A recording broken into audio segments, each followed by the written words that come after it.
मैले अर्दा कसैले कोही पनि देखेन फोटो लिया हौ निकै ल ल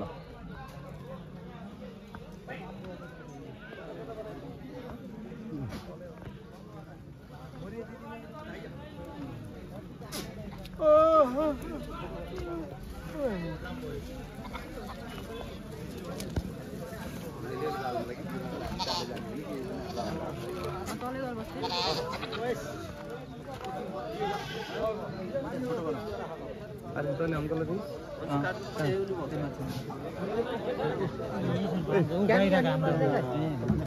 फोटो बनाउनु परेगा यहाँ दुधे दुधे सिङ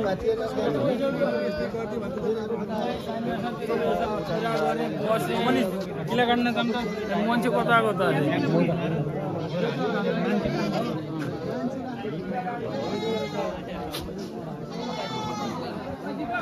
हजुर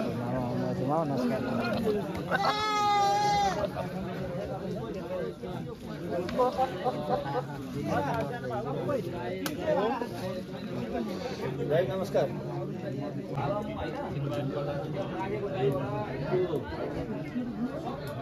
फोटो खेतमा त नदिने पुगेर आज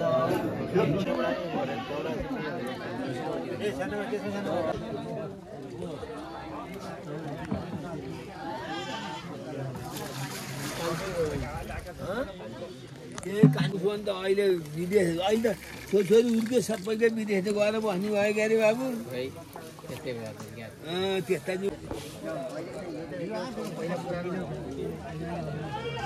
11,111 हो क्या 12,000 पछि 11,000 तिर झऱ्यो अब यी 15,000 का माथि गयो 17,000 माथि गयो 20,000 25,000 यसरी यो मिलेर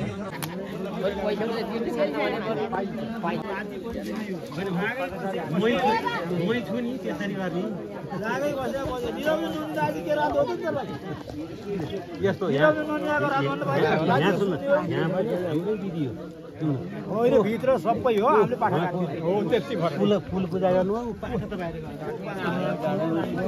काटिसक्यो त झाम्नु पाइसक्यो यो मैले बान्नु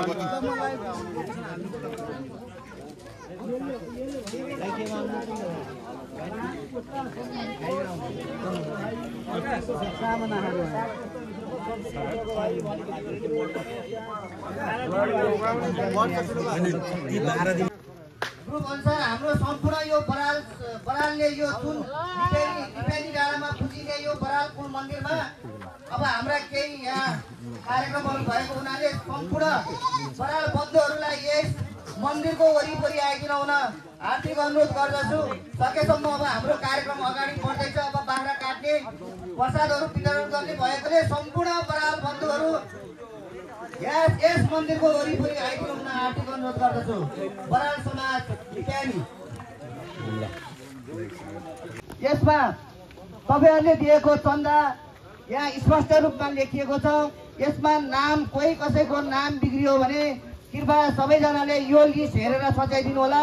पछि शिलामा लेखिसकेपछि त्यो नाम मेट्नलाई बहुत अप्ठ्यारो हुने, त्यसलाई मेटाउन अलि गाह्रो हुने भएकोले यसलाई नै आधार मानेर यसैलाई बुवाको नाम लेख्ने ठाउँमा छोराहरूको नाम लेख्ने ठाउँमा के हो त्यसलाई सचिवालयलाई भनेर नाम हेरेर सच्याइदिनु हुन पनि हार्दिक अनुरोध गर्दछु।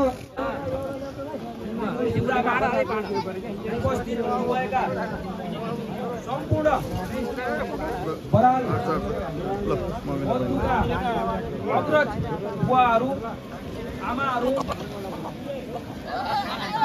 दाजुभाइ दिदीबहिनीहरू इष्टमित्रहरू भान्जा भान्जीहरू छिमेकहरू सबैजनामा यहाँहरूप्रति हार्दिक नमन व्यक्त गर्दछु र यहाँहरूको अथक प्रयास र हाम्रो एकता र प्रयासले भएको कुरा हो र यसमा अझै के अपुग रहेको छ भने यहाँहरूले आफूले पनि मनन गर्नुभयो होला।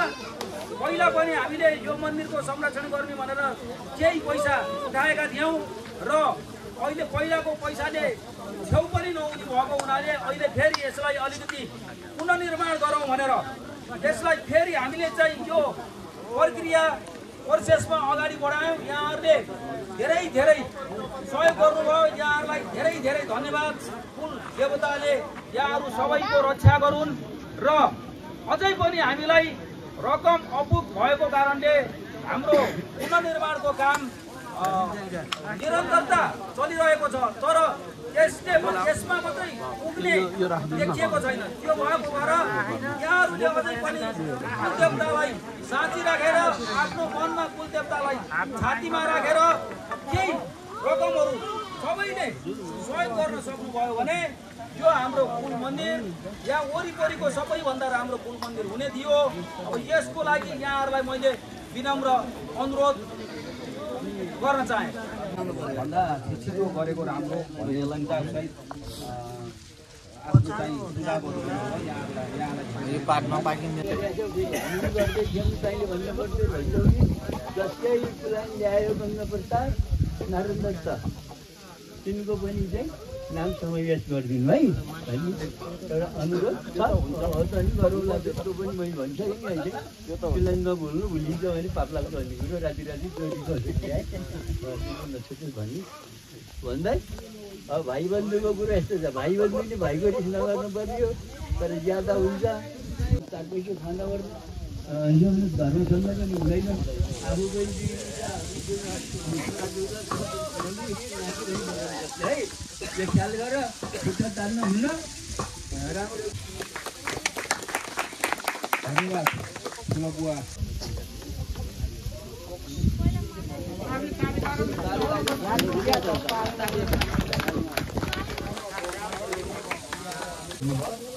अनि त्यो पछि सङ्घर्ष अहिलेसम्मको पिरियडमा गर्दै गर्दै आएर यो मन्दिर मगर यहाँ स्थापना सुरु गऱ्यौँ। अनि सबै दाजुभाइ आउनुभयो र हाम्रो हिसाबमा त्यो बेलाको बजेटले अति राम्रो बन्यो। अब अहिलेका युवा पानी त छोराहरूले अझ प्रगति गर्ने राम्रो भयो भनौँ। यहाँ हरिदत्तले हामीले स्थापना गरे हौँ। उहाँको आशीर्वाद सबैले पाइयोस्, सबैलाई सुख होस्, सबैलाई आर्थिक उन्नति प्रगतिको राम्रो प्रगति होस्, सबै हाँसी खुसी आहा भनेर जतिखेर भन्दै बिदा हुनुहोस्। सन्तार जस्तो गोपी राई, दिननाथ दाई, नन्द घनश्यामहरूको र कान्छाको सन्तान हामी धर्मराज, मेघनाथ, रोमनाथ हामीहरूको सन्तान, 4 भाइको सन्तान। अहिले गन्दै जाँदा हामी 80 घर यहाँ समावेश 80 घर भइएछ। यो भाइको वृद्धि अति नै स्वागत योग्य छ र हामी कुनै किसिमका विवादमा नपरिकन हामीले परम्परा अनुसार हाम्रा बाबुबाजेले जे कार्यहरू गर्दै आए थिए त्यही कार्यलाई यथावत राखेर हामी विवाद रहित हौँ भन्दै मेरा भाइ छोराहरू दाजुभाइलाई म हार्दिक बधाई दिन चाहन्छु। हस्त धन्यवाद। त्यहाँ यो देउराली मन्दिरको आहारमा यहाँ चाहिँ ड्रेसिङ गर्ने व्यवस्था पनि रहेको जानकारी गराउँछु। यसपछि हामी सक्दो रहेछ र उहाँको भाइलाई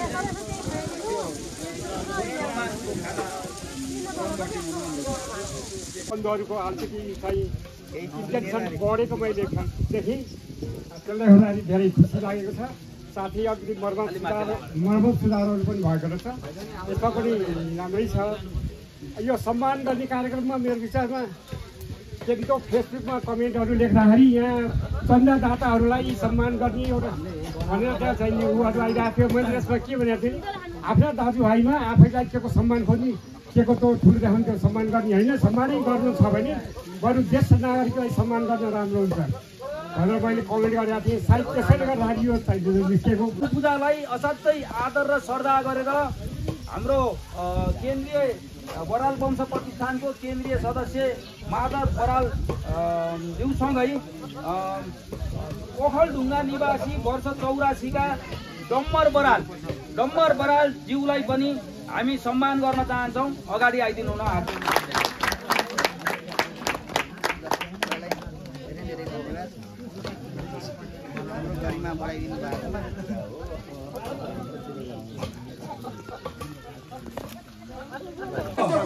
हाम्रो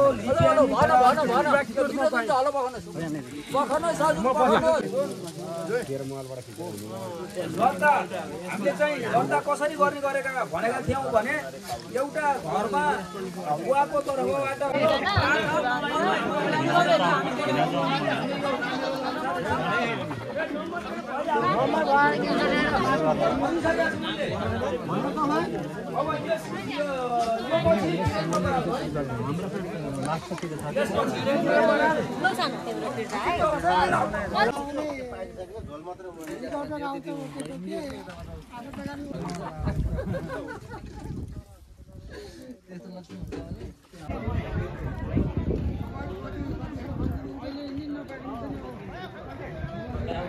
भाइहरू सबैलाई र यहाँका दिदीबहिनी सबैहरूलाई मेरो तर्फबाट धेरै धेरै धन्यवाद खुसी हामी पनि फुलपूजामा आएका हौँ धेरै भयो आएनन् आज आउनाले कति रमाइलो भयो दाजुसित सबै फोटो पनि खिच्न पाइयो दाजुसित बसियो जम्मै माइती घर जहाँसुकै डुलियो हेरियो बुवाको जन्मस्थान आज फुलपूजाले यति धेरैजनालाई जमघट गराउने मौका मिल्यो सबैजना खुसी फेरि पनि हाम्रो दाजुभाइले यसरी नै एउटा मौका जुराइदिउन् कति वर्षौँदेखि नभेटिएका दाजुभाइ दिदीबहिनी भेट्ने मौका मिलेको छ सबैलाई नमस्कार म निरुता साई बरालमा जोडिएको छु बराल खानदानमा होइन अनि हाम्रो परिवारको आज कुल पूजा कुलको एकदम सम्मानसहित पूजा गर्नलाई हामी आएका छौँ पहिलो पटक मेरो श्रीमानसहित मेरो सबै परिवार आज उपस्थित भएका छौँ अनि आगामी दिनमा पनि फेरि यस्तै जमघट हुँदा हामी भेट होस् भन्ने चाहना छ अब के हुन्छ पछि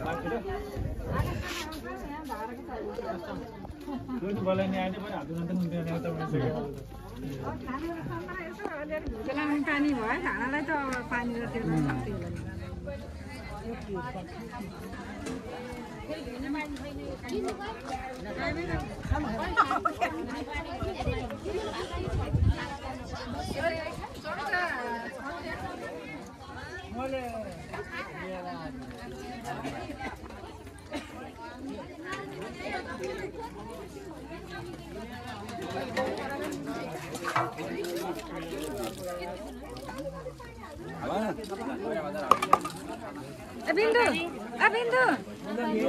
बिन्दु खाना उताइसकेको छ